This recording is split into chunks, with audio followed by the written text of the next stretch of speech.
Welcome to the Starfleet Leadership Academy, a Star Trek podcast told through the lens of leadership development. And now, here's your host, Jeff Akin. Welcome, everyone. Thank you for coming aboard. We have a good one today where we will be learning leadership lessons from an unexpected source. See what I mean as we dive into the 14th episode of the 6th season of The Next Generation, Face of the Enemy. We open up in a dark room with ominous music. Sounds like Troy waking up with a bad headache. Head on, apply directly to the forehead. Head on, apply directly to the forehead. She looks in the mirror. She's a Romulan. We're on a Romulan warbird, the Kazara. Sub-Commander Navek comes to Troy, and he knows exactly who she is. He explains that she was abducted from a conference and surgically altered to appear to be Romulan. Her identity? Major recall of the Tal Shiar. This is actually the first mention or appearance of the Tal Shiar in all of Star Trek. This is an organization that will have huge impacts in Deep Space Nine, Picard, and all kinds of other Star Trek. He gives her the orders for the plan, but really doesn't explain much else. You're on a need-to-know basis, and you don't need to know. They're going to fool the commander of the ship to complete some clandestine operation. Troy, ultimately seeing no alternative, reluctantly agrees. We meet Commander Toreth as the ship is taking on cargo. Troy kind of struggles to find her footing here, but she's able to use her empathy to read the situation and adapt. Wouldn't that be cool if we had that tool in our toolbox, huh? Well, Toreth buys into the ruse. She complains that the cargo that was brought in is for the Tal Shiar and that she hasn't been made privy to its contents. Toreth immediately establishes herself as a leader among her crew. I am responsible for the safety of this ship and its crew. She then stands up for them, talking about the brutal methods of the Tal Shiar. I'm sure that every person on the bridge of this ship could offer testimony about personal experiences with the Tal Shiar. But I doubt that many could recall those encounters as tender and caring. This will be an interesting episode because Toreth is going to be the one providing us with most of our leadership examples and lessons. Already here, she's demonstrating that she's willing to put herself at risk, both professionally and personally, to protect her crew. After they're back and forth, she ends up complying with Troy. God, poor crew. It's a good thing she's standing up for them, because they're all standing up. There aren't any chairs on this bridge. You never ever gonna catch me sitting in no chairs. On the Enterprise, they're taking on a human that defected to the Romulan Empire. After 20 years, he's decided to turn himself in. Riker immediately places Ensign DeSeva under arrest for treason. Ensign DeSev, by order of Starfleet Command, I am placing you under arrest for treason. He complies. He comes on board wearing a Romulan uniform that Riker immediately tells him he doesn't want to see him in again. Also, we get confirmation here that the Romulans literally offer only one option for a haircut. Poor guy. He insists that he's able to meet with Picard as soon as possible. Commander, I must speak with Captain Picard. He says he has a very, very urgent message and intelligence for him. They meet up. Picard keeps his voice low and calm, showing respect for DeSeva and for the message he's anticipating. At ease. It's Captain, actually. DeSeva says he has a message from Ambassador Spock. You see, about a year before this episode, we learned Spock, Federation ambassador to the Romulan Empire, was running a covert op to unite the Romulans and the Vulcans. They share a common ancestry. DeSeva says that Spock requires more cowboy diplomacy from Picard. They'll need to pick up some cargo from the same place, ironically, that Troy has commanded the Kazara to go to. They don't know that at this point. Picard listens closely to DeSeva, but also tries to understand why he chose to defect and now has chosen to return. In order to know whether Ambassador Spock's message is being delivered accurately, I need to understand something about the messenger. He calmly asks questions. He doesn't appear to be passing judgment of any kind. His body language suggests he's upset and frustrated with DeSeva, but he doesn't do or say anything to confirm that. He ultimately demonstrates his belief and, well, maybe the beginning of trust in him as he orders the ship to the Caleb sector as quickly as possible. On the Warbird, Navek is going to show Troy what the cargo is and reveal a little more about what they're doing. We learn more about the terrifying reputation of the Tal Shiar here as the crew not only listen to Troy, but are absolutely terrified of her. They're terrified of me. The purpose of the Tal Shiar is to ensure loyalty. To defy them is to invite imprisonment or death. Nivek opens a cargo container, and there, lying in stasis, is Vice Proconsul Moret and his aides. They're defecting. Nivek is revealed as part of Spock's movement as well. This defection could ultimately pave the road for thousands and thousands more. Nivek explains a little more of the plan. He doesn't share too much with Troi and explains that's for her own protection. For your own sake, Counselor, the less you know about the specifics of this plan, the better. But the fact that she's a Starfleet officer is a part of his contingency plan. What he does share is they're meeting some mercenaries. They're going to transfer the cargo to them. He doesn't share this part with Troi, but we've kind of seen the other part of the plan. The Enterprise is then going to meet with those mercenaries and retrieve the defectors. Troi, or Recall, and Nivek head to the wardroom to have dinner with the commander and her senior staff. Now, this episode came out in early 93. While the Cold War had ended, it was still very much a part of our culture.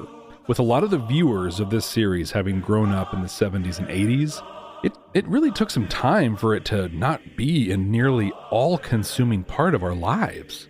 In 1990, the epic film The Hunt for Red October came out. I remember buying this on VHS, and the cassette was red. Pretty cool marketing. But this was a submarine movie about a Soviet submarine captain with a complex secret plan to defect to the United States along with new Soviet technology. There are a number of similarities between that film and this episode. Obviously, the general theme of defection, which was a very real thing during the Cold War. Some notable people that came to the West during that time were Milos Forman, known for One Flew Over the Cuckoo's Nest. There's the Tony Award-winning Natalia Makarova, tennis superstar Martina Navratilova, and Mikhail Baryshnikov, the famous dancer and actor. But it wasn't one-sided.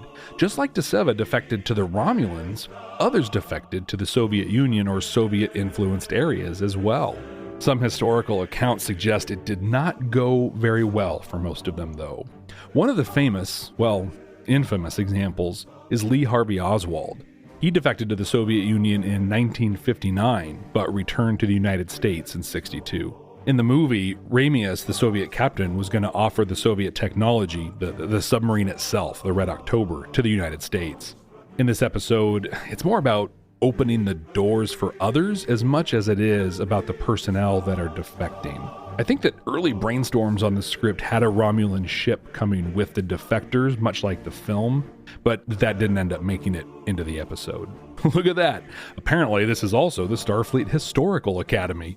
In reality, though, the Cold War specifically is referenced a lot in Star Trek. I mean, there's a lot to unpack from that time.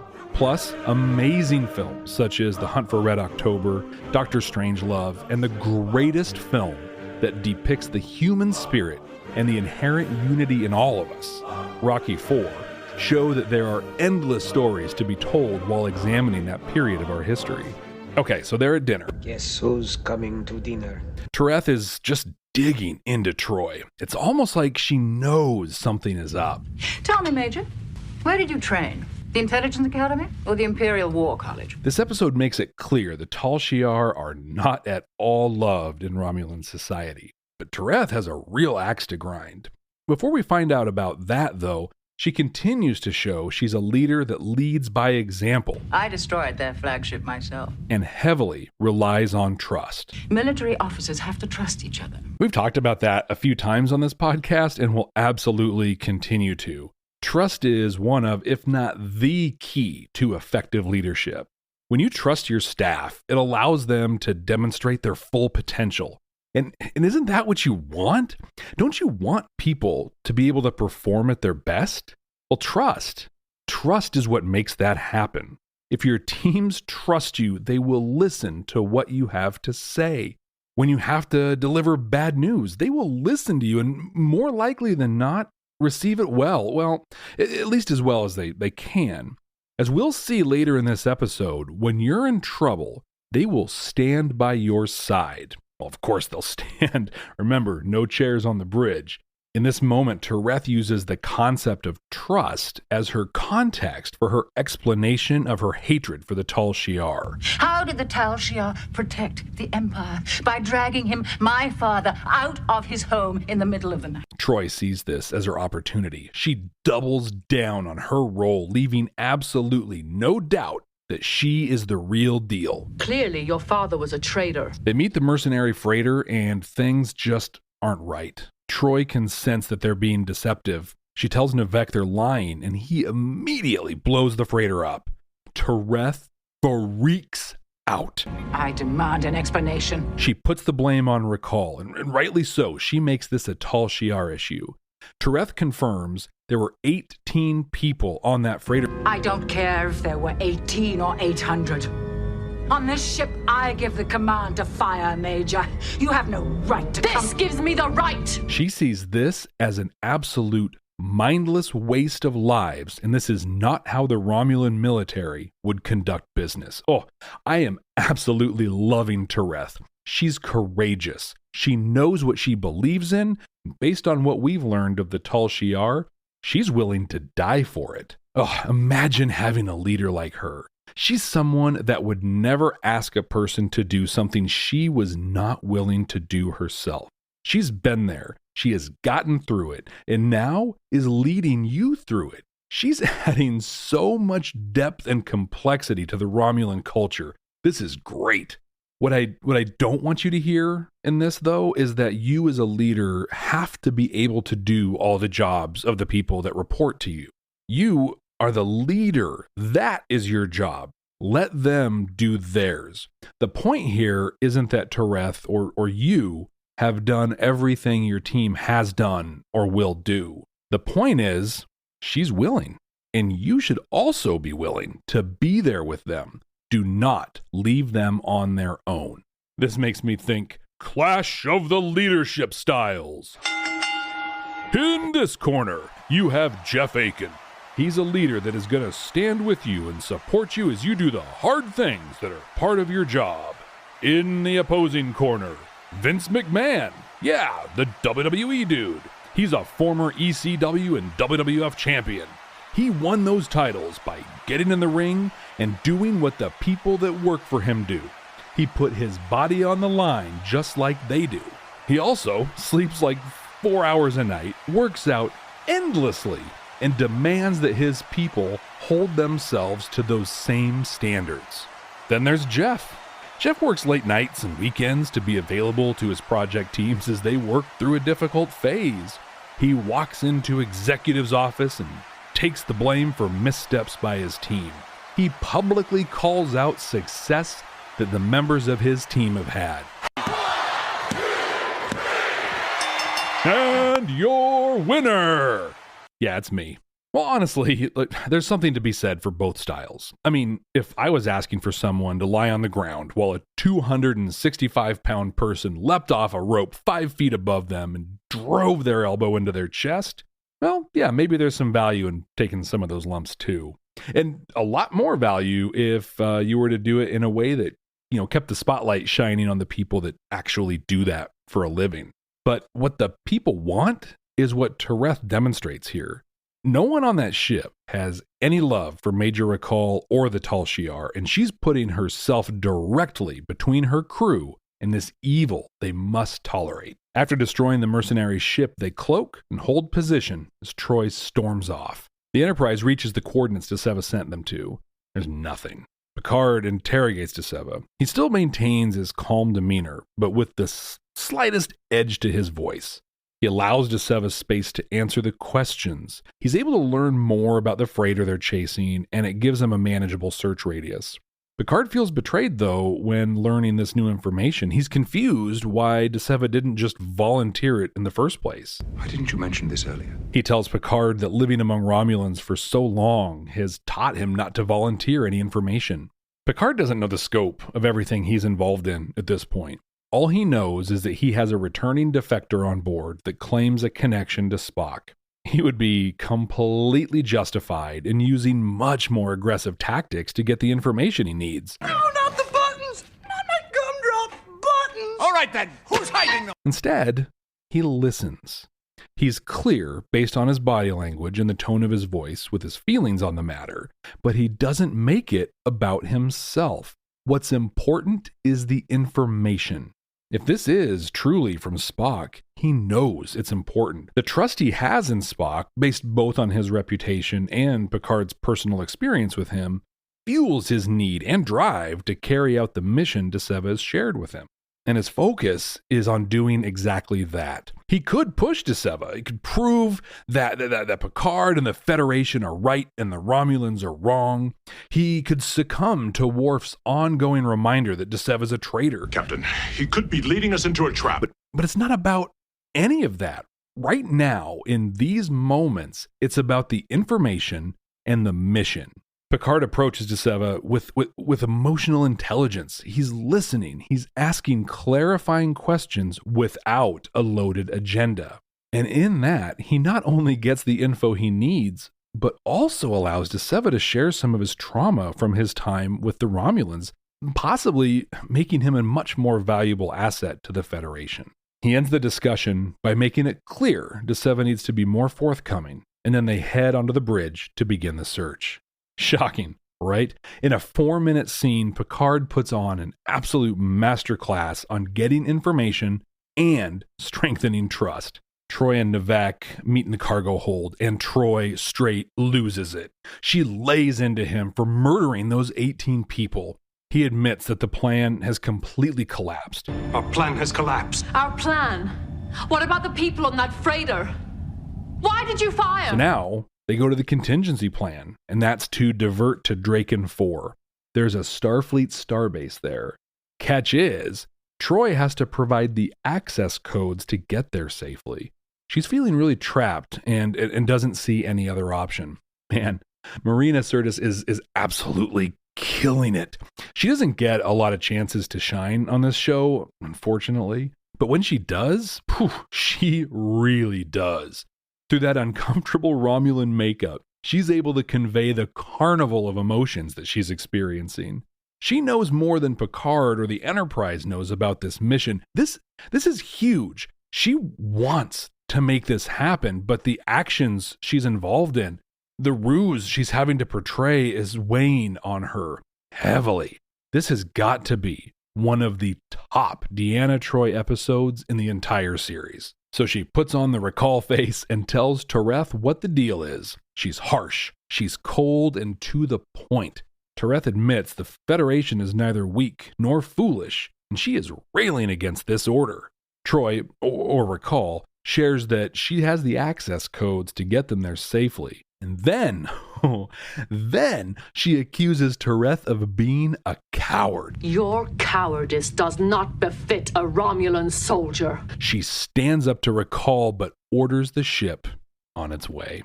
Just as they're getting ready to take off, the Enterprise shows up.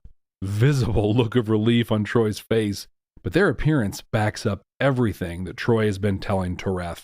Toreth keeps her cool. She seeks out options and plans for an exit from the system. Over on the Enterprise, they confirm the freighter has been destroyed, and they believe it was Romulans. They go to a red alert and start looking for a cloaked vessel. Troi works with Nivek to create a very minor imbalance in the warp core emissions. This creates a magnetic trace that would be barely perceptible. And Troi tells him to proceed. On the theme of trust, this is another great example. She knows the Enterprise is out there. She knows exactly what they're capable of. She trusts that even the minor imbalance will be detected and that they'll be able to figure out what it is. And that's exactly what happens. Data detects the magnetic disturbance, and Picard, along with D'Seva, confirm it's likely a cloaked Romulan ship. The tie to the hunt for the Red October shines here. It's just a submarine game. Right full rudder, reverse starboard engine. Right full rudder, hold back starboard south. Enterprise maneuvers in an exact intercept course, almost tipping their hand. Right now, both ships think they know what the other one is doing. Really courageous tactic by Toreth ends up confirming that the Enterprise can track them. Slow, intense, really exciting sequence and an inside look and feel from both sides of cloaked warfare or contemporary naval maneuvers when subs are involved. Toreth commands battle operations. As they begin to decloak, Recall intercedes. She makes a compelling case for Toreth to step down and give up command. And she doesn't stop there. Raquel threatens the crew's families if they don't support her.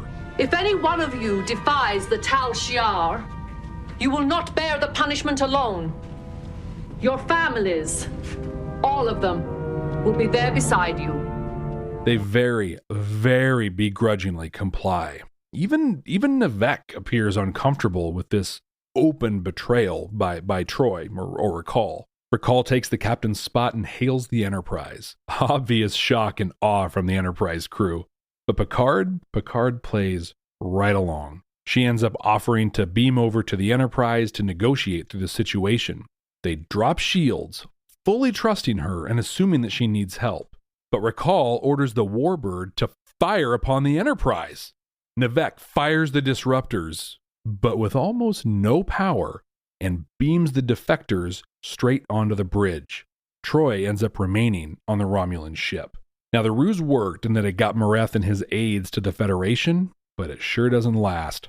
Toreth connects all the dots. She accuses Raquel of being a traitor. I see 2 traitors in our midst. And one of her crew immediately vaporizes Nivek.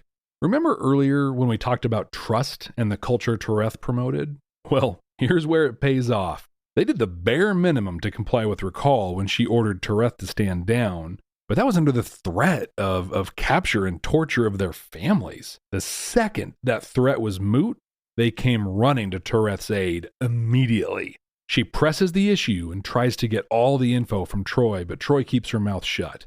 As the Warbird cloaks and prepares to warp away, Picard has Troi beamed over. They were just waiting for the moment. Again, trust pays off. Dr. Crusher undoes the surgical efforts. Picard lets Deanna know that the operation was a success and that Mareth is deeply grateful.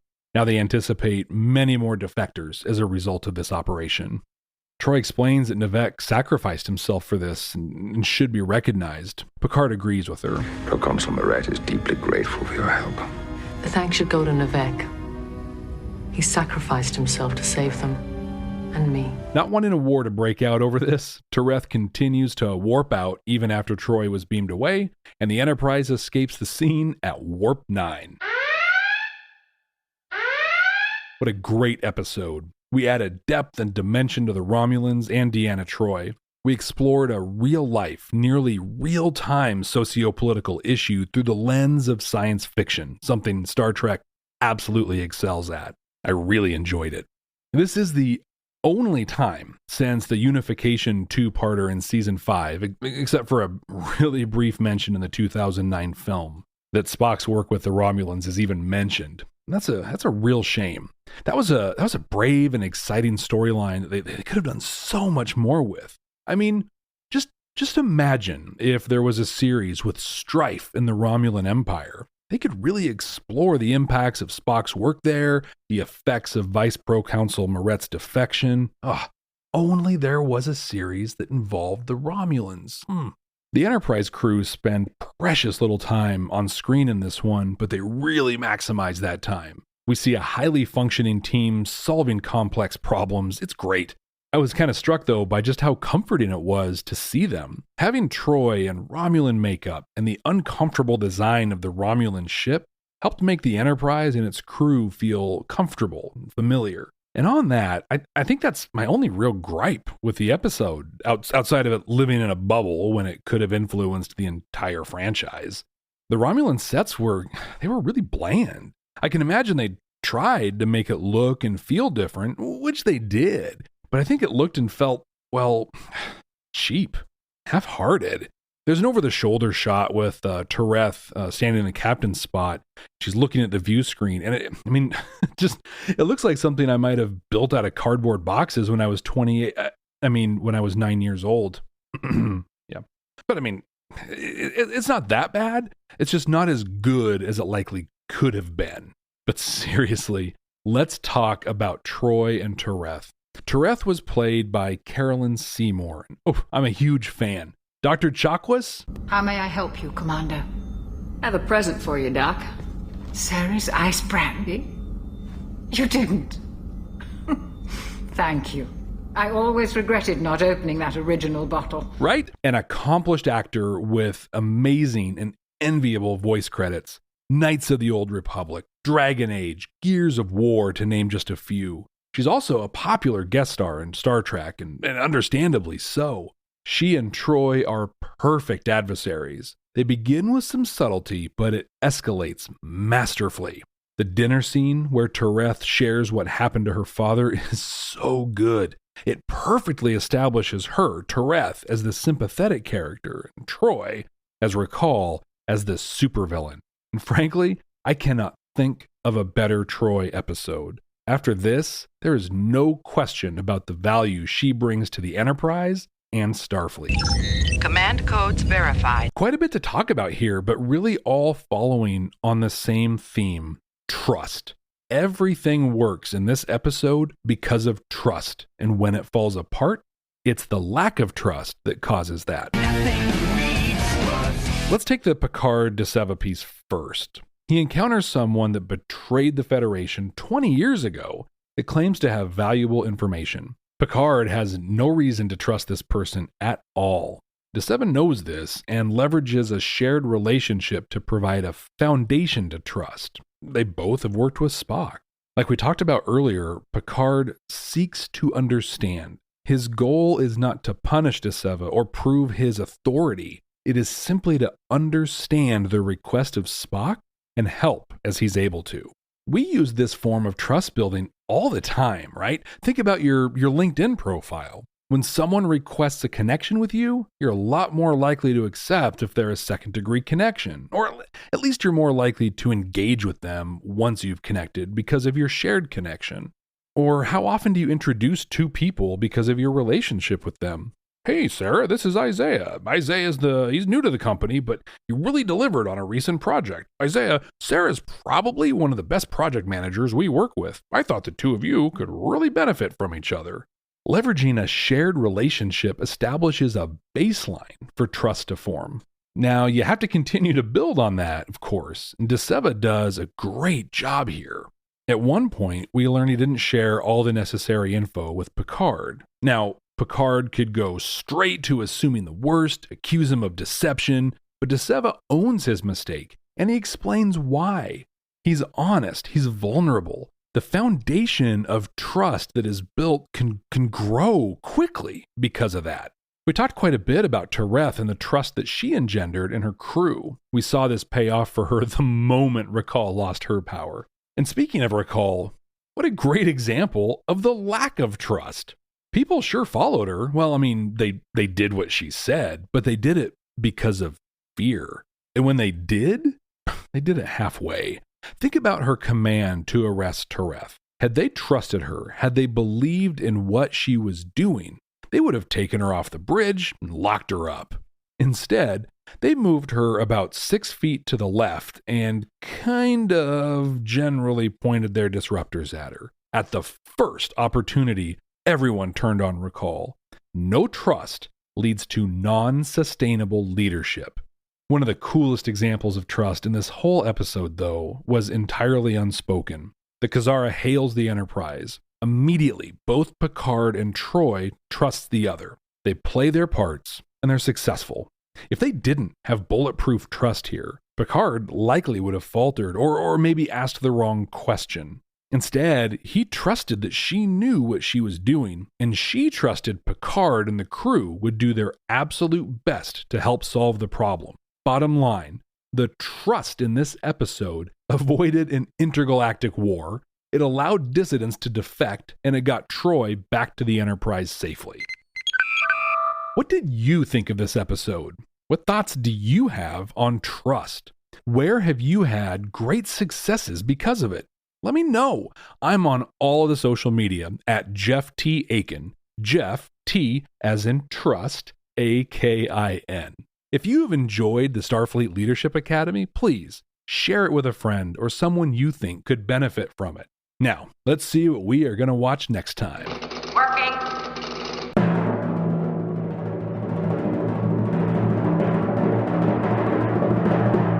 Oh, wow. The second episode of the 4th season of The Next Generation, Family. This is an emotional one. If you're watching episodes along with me, and especially if you are a listener who's not familiar with Star Trek, I strongly recommend watching both parts of The Best of Both Worlds before this one. It provides a ton of context. I am Locutus of Borg. Also, those are just great episodes to watch anyway, and you should probably watch them at every opportunity. And until then, ex Astra Scientia.